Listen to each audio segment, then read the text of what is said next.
At Tapestry Church, we welcome you to experience God's love, presence, and blessing in a very real and clear and profound and undeniable way. And we invite you to worship with us on Sundays at 10:30 a.m. at 22 Crady Avenue in Millersville, and invite you to watch us as well on LCTV Channel 66 on Sundays at 8 a.m. and 10 p.m. All are welcome. Good morning, everybody. Welcome to Tapestry Church. I'm so glad you're here. Hey, this morning we're going to jump into the text right from the get-go, and this is from Luke, a gospel writer, like a Jesus biographer, and we're going to read from chapter 17, beginning at verse 5. The apostles said to the Lord, "Increase our faith." And the Lord said, "If you had faith like a grain of mustard seed, you could say to this mulberry tree, 'Be uprooted and planted in the sea,' and it would obey you. Will any one of you who has a servant plowing or keeping sheep say to him when he has come in from the field, 'Come at once and recline at table'? Will he not rather say to him, 'Prepare supper for me and dress properly and serve me while I eat and drink, and afterward you will eat and drink'? Does he thank the servant because he did what was commanded? So you also, when you have done all that you were commanded, say, 'We are unworthy servants. We have only done what was our duty.'" I have to say, if I were editing this text this morning, I'd probably circle it in red and send it back to the author with a note reading, could you please help me to understand how these two thoughts connect? I mean, we have a teaching on faith and a teaching on being a servant, and how is this all one conversation? How do these thoughts go together? Well, if we were to back up just a couple of verses or include verses 1 through 4 in the conversation, we could get a better picture of how all of this goes together, a better picture of why the disciples asked Jesus to increase their faith. He's told them that, one, if they cause another person to sin, it would be better if they took a deep sea swim with a heavy rock around their necks. And two, there's no end to the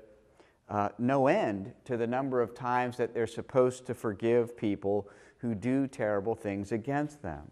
Now, upon hearing this, what do you think was going through the disciples' minds, or what is going through your mind? I mean, if you're anything like me, hearing or reading this, you may be thinking, you want me to what?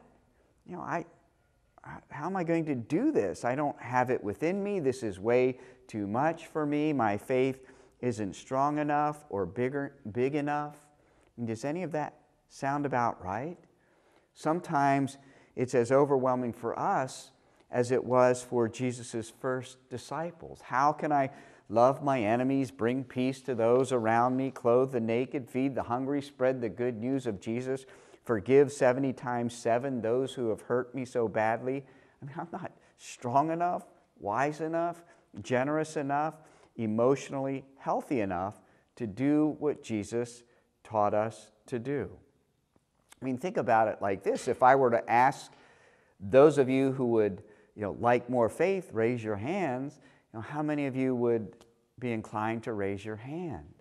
We often look at our lives and we're not pleased with what we see. We get the sense that we could be doing better, and so we think to ourselves, if only I had more faith, and fill in the blank. If only I had more faith, then this illness or this problem might have been avoided. If only I had more faith, I could really make a difference. Well, this is where the disciples are coming from. They're like, Jesus, we're going to need, what you're asking us to do, we're going to need some more faith. Would you increase our faith?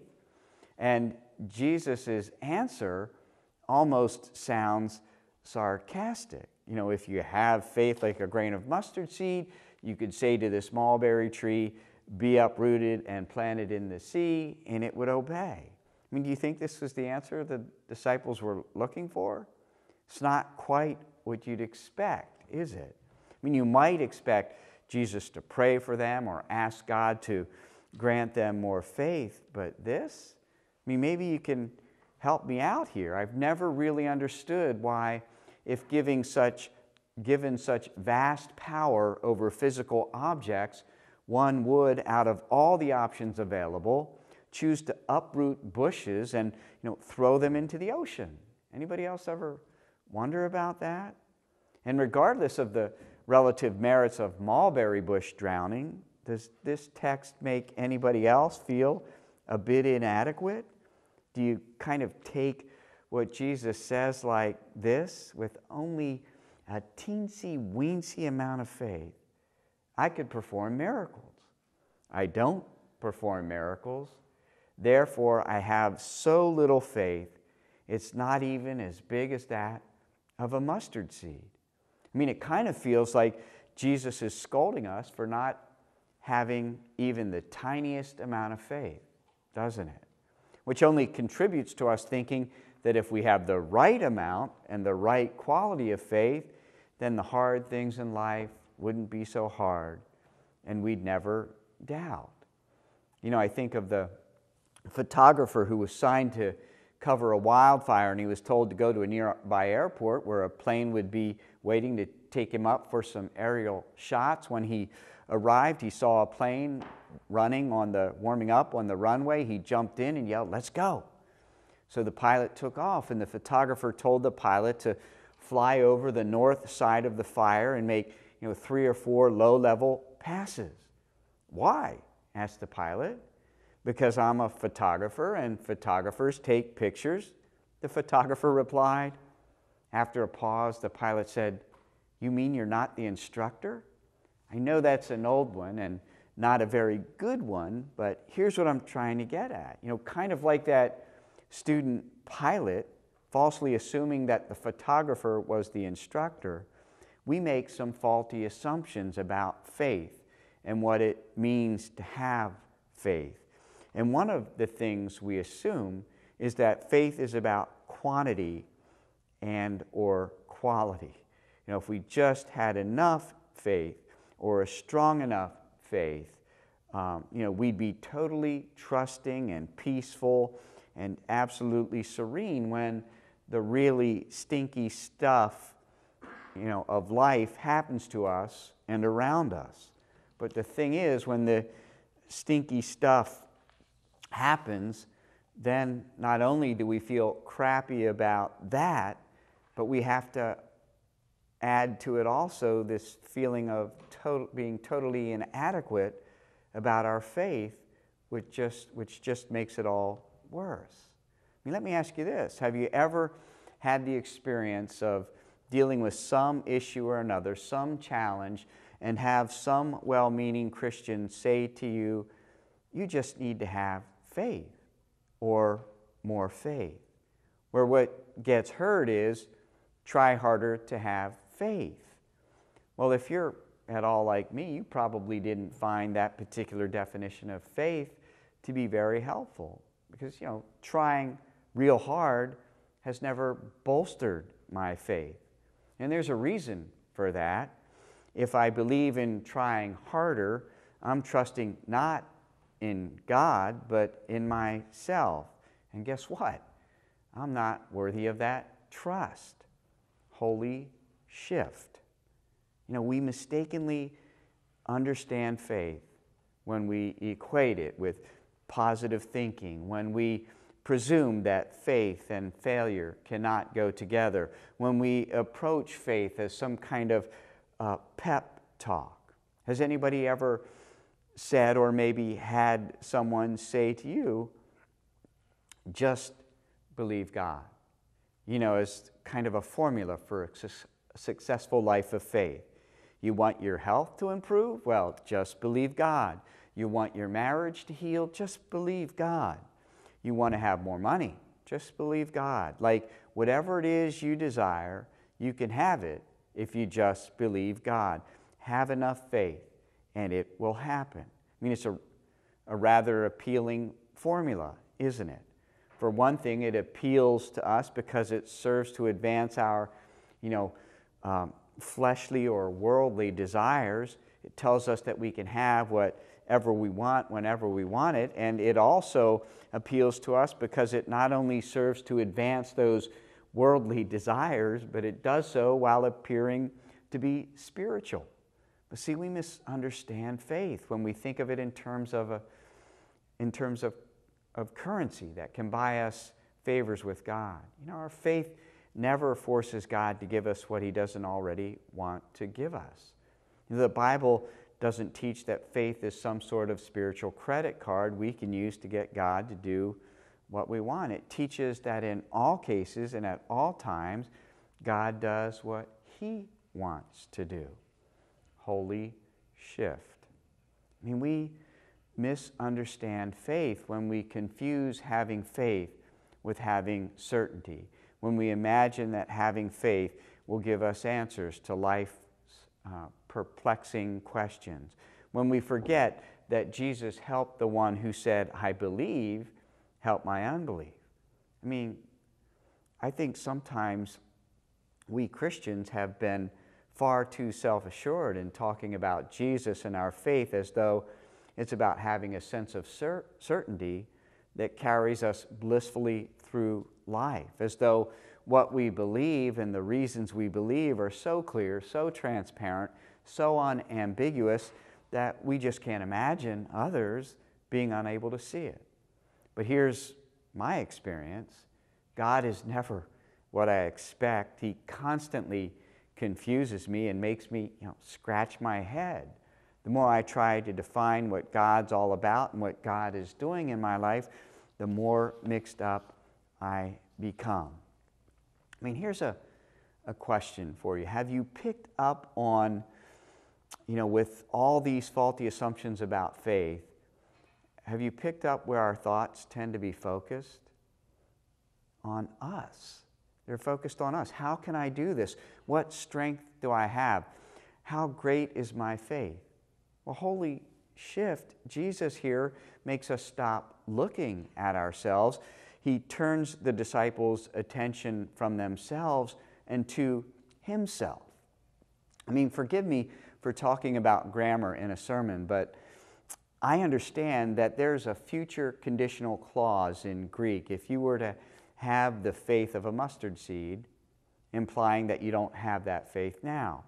But there's also an according to present reality conditional clause, meaning if you have the faith of a mustard seed, and you do. I mean, Jesus, what He's saying here in effect is, you think your faith is too small. Well, even that tiny mustard seed size faith that you have can do, what's impossible. For it doesn't depend on your inner strength. It doesn't depend on how big you imagine your faith to be. It doesn't depend on your worthiness or self-worth. It's not the size of your faith, He says. Tiny faith will get the job done. It's in whom you place your faith, and that can only be me. It's like Jesus is saying to you, how much faith do you have? And you're like, I don't know, Jesus. It's not very much. It's like this small. And Jesus says, well, good enough for me. Holy shift. Now here's where the teaching on faith and the teaching on servanthood connect. You and I, as we read in the text, we're like the unworthy servants. Even if we do it all perfectly, never leading others to sin, always properly rebuking and forgiving, we've only done our duty. We've only carried out what was rightly required of us in the first place. We have no claim for credit or thanks. I mean, it's like Jesus sort of leaves us hanging. He, kind of crushes our self-worth. We're unworthy servants. We've only done our duty, and then He ends it. So where does the strength and power come from? Where do we find the hope and the confidence to go on? Well, the strength of faith doesn't come from within, but it's the seed of faithfulness that trusts God in all circumstances against all odds, which is so hard for us to do because we want to kind of control all outcomes. But the crucial issue in accomplishing something to advance the kingdom of God is not the quantity or quality of our faith. It's the power of God. So faith is not about quality or quantity, nor is it a matter of having it all together. I mean, the disciples knew that they didn't have it together, couldn't pull off all that Jesus was expecting of them. But holy shift, Jesus didn't expect the disciples to have it all together before they joined his little band. You may remember Jesus said that he came to love the people who couldn't pull off the religious thing. And aren't you glad that he did? You know, Jesus said that he was a shepherd, not a butcher, that he loved the sheep and gave his life for them. Now maybe, most of us in this room or watching, have accepted Christian faith as truth. But here's a question. Have you accepted this very important and fundamental aspect of Christianity? You can't do it, as in cannot. Neither can I or anyone else. Holy shift. I mean, this is right there in the heart of it, isn't it? Christianity affirms what you and I know to be true from experience.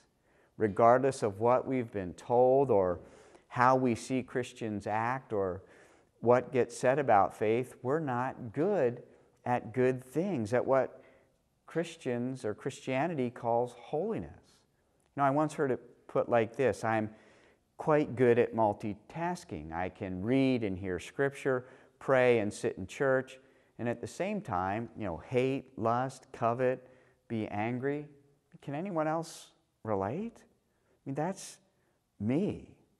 See, sometimes we think we've just been going through this season of Lent. Well, sometimes, we think think of it as a season of self-denial. But it's not a season of self-denial. It's really a season of relinquishment. That is, we let go of all pretenses and destructive independence from God. We let go defending ourselves. I mean, there's no shame in the truth of who we are, the broken and blessed beloved of God. There's no shame in the truth that our lives on earth, even for those of us who've submitted to Christ, remain in bondage to sin, that we cannot free ourselves. That's not depressing. What's depressing is the desperation of trying to pretend otherwise. What's depressing is is to insist that we can free ourselves. It's just that we haven't managed to work up enough faith to pull it off yet. Holy shift. Jesus didn't die so we could fix ourselves. He died because we can't. And since we're unworthy servants before we've done what we should and unworthy servants afterward as well, it's only grace that would prompt God to help us. Therefore, he's free to help us before and after. In other words, there's real or very good incentive to trust God for help even when we feel like we don't have it together, which, if you're anything like me, is a lot of the time, most of the time. Do any of you recognize the name Dorothy Day? Dorothy Day was the founder of the Catholic worker hospitality houses, where she lived among the poorest of the poor, giving them food, shelter, love. Well, Dorothy Day, sometimes she would hear people referring to her as a saint, and this would upset her. So often she would say to people in reply, don't try to escape like that. You say that to convince yourself that you're different from me, that I'm different from you. That's an easy excuse. I'm no saint. I'm like you. You could do what I do if you wanted to. You don't need any more than what you have.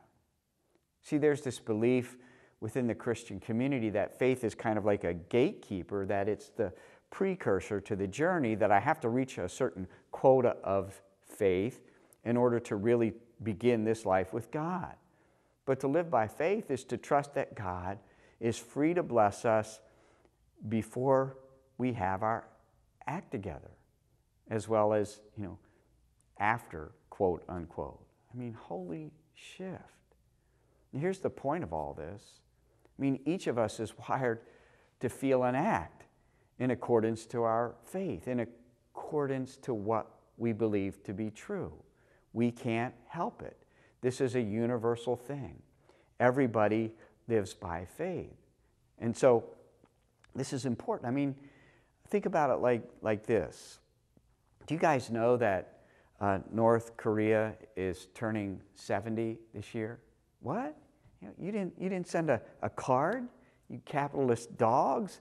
Seriously, I mean, North Korea is celebrating 70 years, and the Workers' Party of Korea is marking the occasion by publicizing 300 official patriotic slogans, which will be displayed on billboards across the country. And according to CNN, these slogans, billboards include, "Let us build a fairyland for the people by dint of science. Let us turn ours into a country of mushrooms by making mushroom cultivation scientific, intensive, and industrialized. Let this socialist country resound with the song of Big Fish Hall and be permeated with the fragrant smell of fish and other seafoods.